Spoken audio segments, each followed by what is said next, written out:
한 번은 이런 이야기를 들은 적이 있습니다. 어느 부처님 오신 날 아침, 허름한 옷차림의 노인이 산길을 터벅터벅 걸어 작은 절 하나를 찾아왔습니다.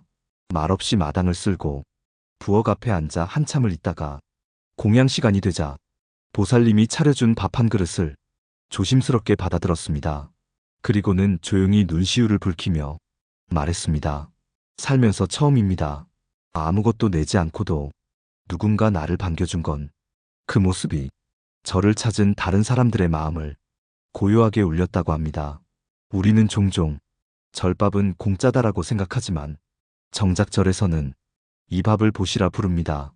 보시란 불교에서 가장 근본이 되는 자비의 실천입니다. 부처님께서도 말씀하셨습니다. 한 그릇의 밥이라도 청정한 마음으로 베푼다면 그 공덕은 헤아릴 수 없다. 절에서의 밥 한 그릇은 단순한 음식이 아니라 불자의 수행이고 세상을 향한 연민의 손길입니다.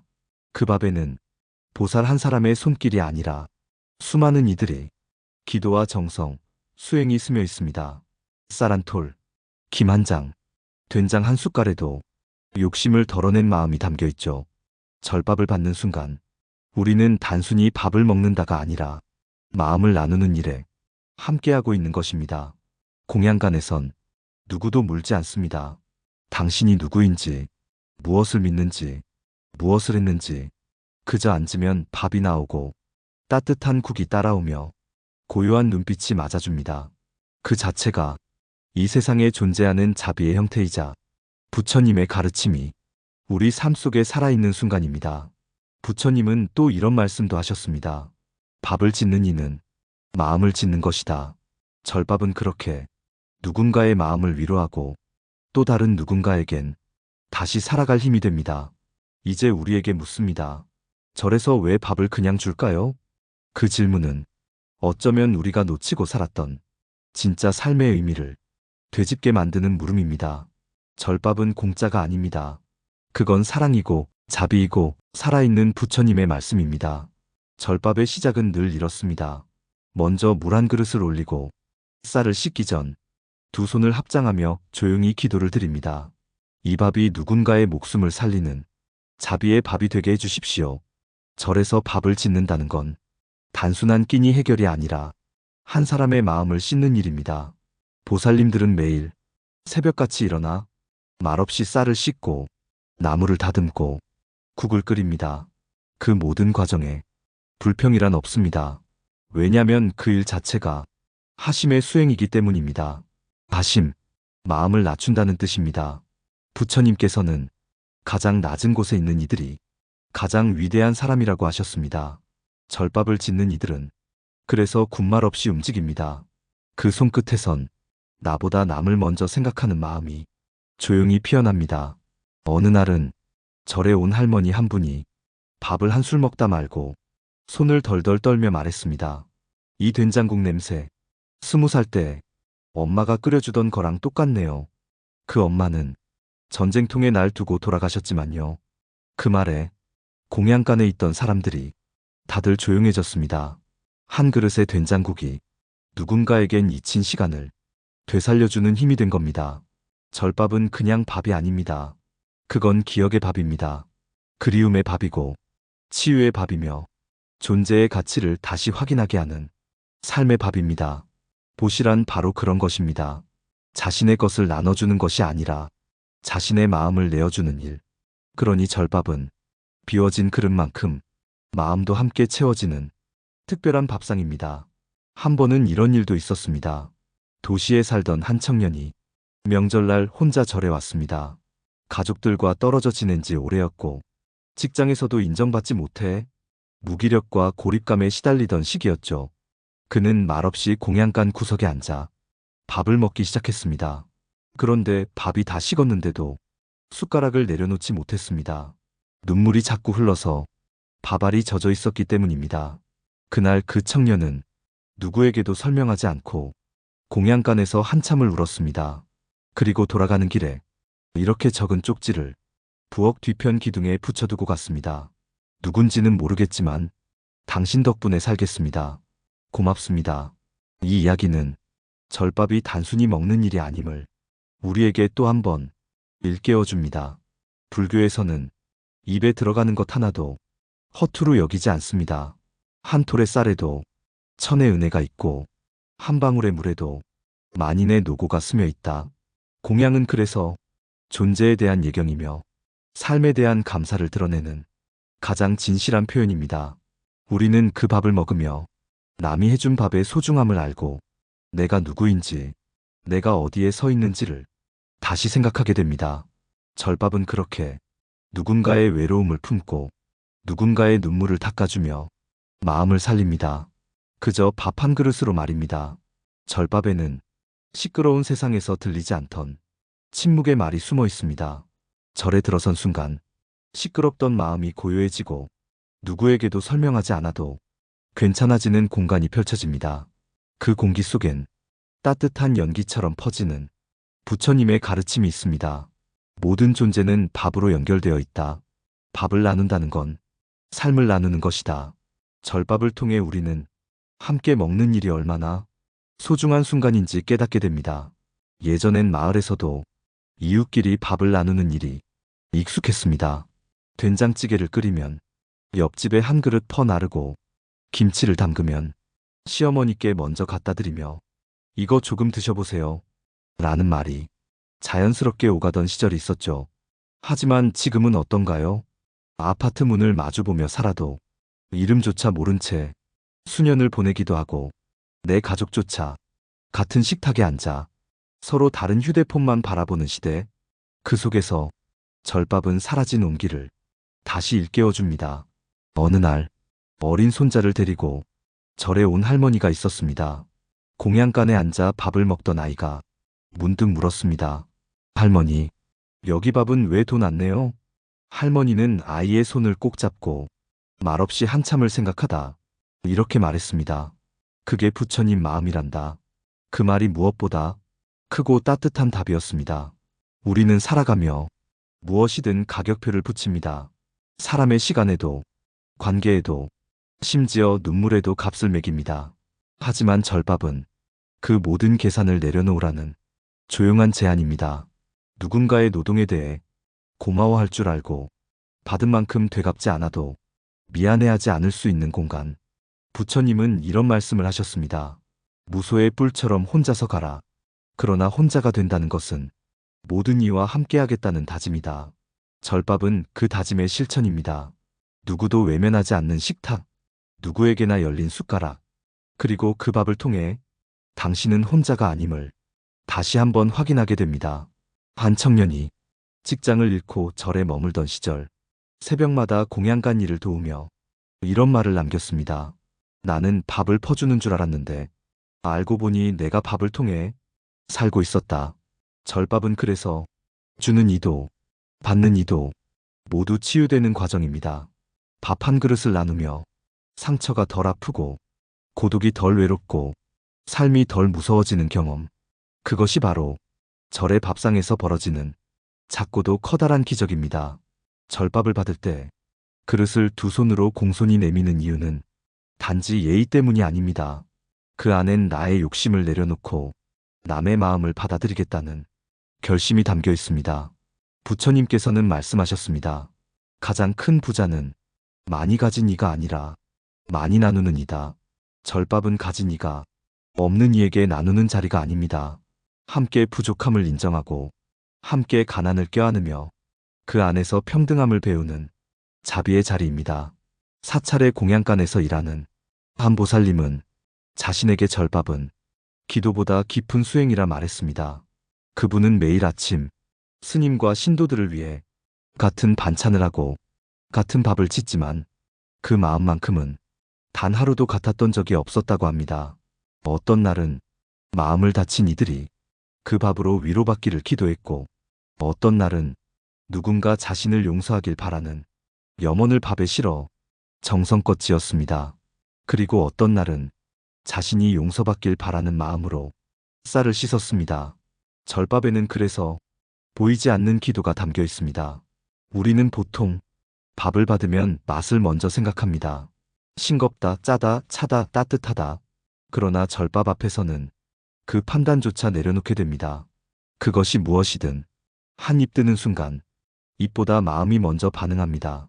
한 번은 암투병 중인 어르신이 절에 들렀다 밥을 받았는데 그 자리에서 울음을 터뜨렸다고 합니다. 입이 다 헐어서 아무것도 못 먹는데 이 밥은 이상하게 삼켜지네요. 고맙습니다. 정말 고맙습니다. 공양간의 밥은 그렇게 병든 몸에도 닿을 수 있는 따뜻함을 품고 있습니다. 그건 재료나 레시피 때문이 아니라 거기 담긴 마음의 온도 때문입니다. 부처님은 또한 이런 가르침도 주셨습니다. 밥을 먹는 것은 몸을 채우기 위함이 아니라 깨달음을 위한 길이다. 우리는 절밥을 통해 잠시 멈추고 내가 지금 무엇을 위해 살고 있는지를 돌아보게 됩니다. 내게 주어진 밥 한 그릇이 당연하지 않음을 알고 그것을 만든 이의 노고를 느끼고 그 밥이 건네는 말없는 위로를 받아들이는 순간 그때 우리는 조용한 깨달음 속으로 한 걸음 들어서는 것입니다. 절밥을 먹는 일은 수행입니다. 침묵 속에서 음식을 입에 넣고 천천히 씹고 조용히 삼키며 내 마음의 소음을 잠시 꺼내보는 일입니다. 무심코 지나쳤던 자연의 은혜, 사람의 정성, 나의 욕심을 마주보는 일. 그 모든 것이 밥 한 그릇 안에서 이루어질 수 있다는 것. 우리는 그것을 절밥을 통해 배웁니다. 그러니 그 한 끼는 그 무엇보다도 소중한 마음의 공양입니다.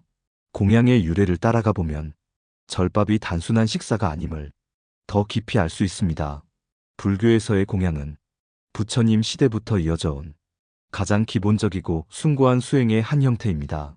초기 불교에서는 스님들이 탁발을 통해 신도들로부터 음식을 받아 하루 한 끼를 먹으며 살았습니다. 이때 신도들은 자신이 가진 음식을 나누는 것이 곧 복을 짓는 일이라 믿었고 스님들은 그 음식을 받는 대신 청정한 삶과 수행으로 그 은혜에 보답했습니다. 이처럼 공양은 주는 사람도 받는 사람도 모두 수행의 길 위에 서 있는 신성한 행위였습니다. 절에서 공양은 지금도 이 전통을 그대로 따릅니다. 밥을 짓는 이들은 그 밥을 받는 이를 위해 탐욕과 분노를 내려놓고 정성을 다해 쌀을 씻고 국을 끓입니다. 받는 이들 역시 두 손을 모아 합장하며 내게 온 음식이 어디서 왔는지, 어떻게 왔는지를 잠시 생각한 후 감사한 마음으로 한 숟갈을 듭니다. 그래서 절에서는 공양전 오관계라 불리는 5가지 생각을 되새깁니다. 첫째, 이 음식이 어디서 왔는지를 생각하고, 둘째, 내가 이 음식을 받을 만큼 수행을 했는지, 셋째, 탐욕을 버리고 바른 마음으로 받을 것, 넷째, 몸을 지키고 수행을 이어갈 양식으로 삼을 것, 다섯째, 깨달음을 이루기 위한 약으로 여기며 먹을 것. 이처럼 절밥은 단지 배를 채우는 일이 아니라 마음을 채우는 일이고 욕심을 비우는 일이기도 합니다. 그렇기 때문에 절밥을 받을 때 지켜야 할 예절도 존재합니다. 무릎을 굽혀 앉고 두 손을 가지런히 모으며 말없이 식사에 집중하는 것, 밥을 남기지 않고 자신이 먹을 만큼만 덜어내는 것, 그 모든 행동이 자신을 다스리는 수행이 됩니다. 절에서는 음식을 남기는 일이 탐욕의 흔적이라 여기고 음식을 대하는 태도 역시 수행의 일부로 봅니다. 음식을 소중히 여기고 조용히 감사하며 천천히 음미하는 일. 그것이 바로 절밥을 먹는 태도이자 인간으로서의 겸손한 자세입니다. 한 번은 절에 온 가족이 공양을 마친 후 아이에게 밥을 남기지 않은 이유를 묻자 그 아이가 이렇게 말했다고 합니다. 할머니가 그랬어요. 이 밥은 그냥 나온 게 아니라 기도로 지은 밥이라고요. 기도는 버리면 안 되잖아요. 그 말이 그날 절에 있던 어른들의 가슴에 묵직하게 남았다고 합니다. 절밥 한 그릇에 담긴 정성과 의미, 그것을 올바르게 이해하고 바르게 받는 자세만으로도 우리는 이미 삶을 더 깊이 이해하고 더 온전히 살아가는 길에 들어서는 것입니다. 절밥은 말합니다. 천천히 먹으라. 내 마음까지 따뜻해질 수 있도록. 절밥을 받을 때 우리는 흔히 공짜라는 말에 익숙해져 있습니다. 하지만 절밥은 공짜가 아니라 공덕입니다. 그 밥은 누군가의 시주로 들어온 쌀이고 누군가의 손끝으로 다듬어진 나물이며 누군가의 기도와 정성으로 완성된 한 끼입니다. 우리는 그 밥을 받을 때 누구의 이름도 모르고 얼굴도 모르는 사람이 선의를 함께 삼키는 셈입니다. 이름 없는 이의 나눔이, 이름 없는 이의 삶을 지탱해주는 것. 그게 바로 절밥의 진짜 가치입니다.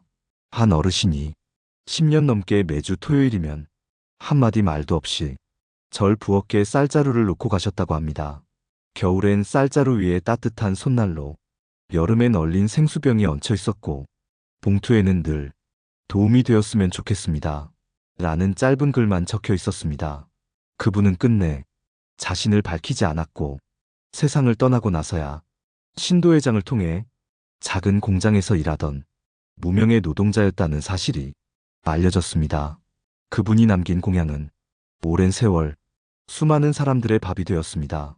절밥은 이렇게 이름을 남기지 않은 선한 사람들의 손길로 이루어집니다.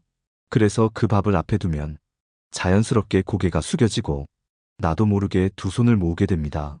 절에서는 늘 말합니다. 밥이 곧 법이다. 그 밥을 지은 사람의 마음, 그 밥을 받은 사람의 태도, 그 모든 것이 부처님의 가르침 안에 그대로 녹아 있습니다. 우리는 절밥을 통해 받는 것의 의미를 배우고 주는 것의 겸손을 깨닫습니다. 어느 날 절에서 밥을 받고 가던 노숙인이 종무소 앞에 앉아 자신이 먹던 빵 한 조각을 길고양이에게 건넸다고 합니다. 그 모습에 한 보살님이 눈시울을 붉히며 말했습니다. 저게 바로 공양이네요. 자기도 가진 게 없으면서 나누는 그 마음이 부처님 마음이에요. 절밥은 그렇게 받는 순간부터 다시 누군가에게 흘러가기 시작합니다. 그 흐름이 멈추지 않기에 절밥은 살아있는 자비의 순환입니다. 우리가 절에서 먹는 한 끼는 그저 한 끼로 끝나지 않습니다. 그 한 끼가 누군가의 위로가 되고 다시 누군가의 나눔이 되고 결국 내 안의 연민을 일깨우는 씨앗이 됩니다. 그 씨앗을 키우는 건 거창한 말이 아니라 밥을 먹는 나의 태도, 그 한 가지입니다. 절밥은 우리에게 묻습니다. 당신은 오늘 무엇을 나누었습니까? 그리고 무엇을 받았습니까? 그 물음에 진심으로 답할 수 있다면 우리는 이미 부처님 가르침의 길 위에 한 걸음 내디딘 것입니다. 절밥이란 무엇일까요? 그것은 배고픈 이에게 배를 채우는 밥이 아니라 지친 이에게 마음을 채우는 밥입니다. 허기만 채우는 것이 아니라 상처받은 영혼을 조용히 어루만져주는 따뜻한 온기의 밥입니다. 부처님 오신 날 절의 공양간에 앉아 밥을 먹는다는 건 단지 불교 행사가 아니라 우리가 잊고 지냈던 사람다움에 대한 기억을 다시 떠올리는 일입니다. 우리는 모두 누군가의 밥을 먹고 자랐습니다. 누군가가 내어준 수저로 숟가락질을 배우고 누군가의 정성 덕에 살아온 셈입니다. 그 사실을 절밥은 조용히 알려줍니다. 공양간에서 밥을 받으며 사람들은 말없이 고개를 숙이고 그 밥을 만든 손을 상상하고 그 밥에 실린 정성을 느낍니다. 그러면서 자신도 모르게 감사의 마음을 품게 되고 그 마음은 다른 누군가에게 향합니다. 절밥은 그렇게 한 사람의 마음을 다른 사람에게로 이어주는 작은 징검다리입니다. 그리고 그 다리를 건너는 동안 우리는 배움 없이 배우고 말 없이 위로받으며 행복이란 참 작고 조용한 곳에서 시작된다는 걸 알게 됩니다. 공짜로 주어지는 것 같은 밥. 하지만 사실은 가장 큰 마음이 담긴 밥. 그 밥을 받는 순간 우리는 이미 삶과 사람을 다시 믿게 됩니다. 절밥은 우리에게 말합니다. 세상은 아직 따뜻하다고. 당신은 혼자가 아니라고. 당신도 누군가에게 그렇게 따뜻한 밥이 될 수 있다고. 이제 여러분에게 조용히 부탁드립니다. 오늘 누군가에게 밥 한 끼를 진심으로 건네보는 건 어떨까요? 꼭 식사가 아니어도 좋습니다. 말 한마디, 작은 배려, 눈빛 하나, 그 무엇이든 당신의 마음을 담아 조용히 건네보세요. 그 순간 당신도 누군가의 절밥이 될 수 있습니다. 이 방송이 여러분에게 조용한 위로가 되었기를 바랍니다. 공감하셨다면 댓글로 여러분의 절밥 이야기 들려주세요. 그리고 좋아요와 구독도 작은 나눔으로 생각해 주시면 감사하겠습니다. 언제나 그 자리에 따뜻한 밥 한 그릇 같은 사람이 있기를 바랍니다.